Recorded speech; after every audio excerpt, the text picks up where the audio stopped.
In today's video, I am going to teach you how to make charts in Excel. If you have data that you want to visualize, a chart can make patterns and comparisons much easier to understand. In this tutorial, we will start with a simple example data range, and then we will create a clustered column chart using Excel's built-in recommendations. First, select your data range A1 to B5, including the headers. Take a moment to look at your worksheet and confirm that cells A1 through B5 actually contain your values and the column headings at the top. Including the headers matters because Excel uses them to label the chart properly. If your headers are not included, the chart may use generic labels, and that makes the chart harder to read. As you highlight the cells, you should see Excel draw a border around the selected range, showing that your data is ready for chart creation. Next, you will click the Insert tab on the ribbon. The ribbon is the strip of tools at the top of Excel, organized into tabs. When you switch to the Insert tab, you will see sections dedicated to different types of content, including charts. This step is important because the chart tools are located in the Insert area of the ribbon, and switching tabs ensures you are using the correct menu options.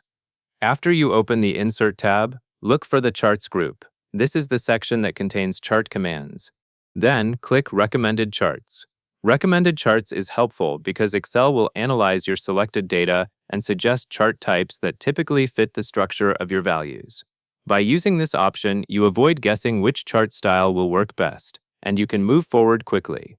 Once you click Recommended Charts, a list of chart options will appear. From that list, select the Clustered Column option. You can think of this as a standard choice when you want to compare categories side by side.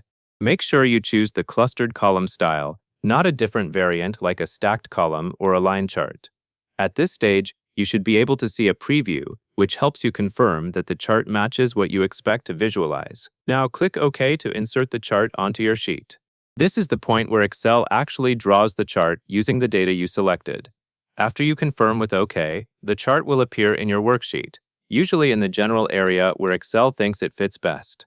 Take a second to look at the chart and make sure the axes and labels make sense, since those elements are derived from the cells you selected earlier. With the chart placed, the final step is to rename your chart for clarity.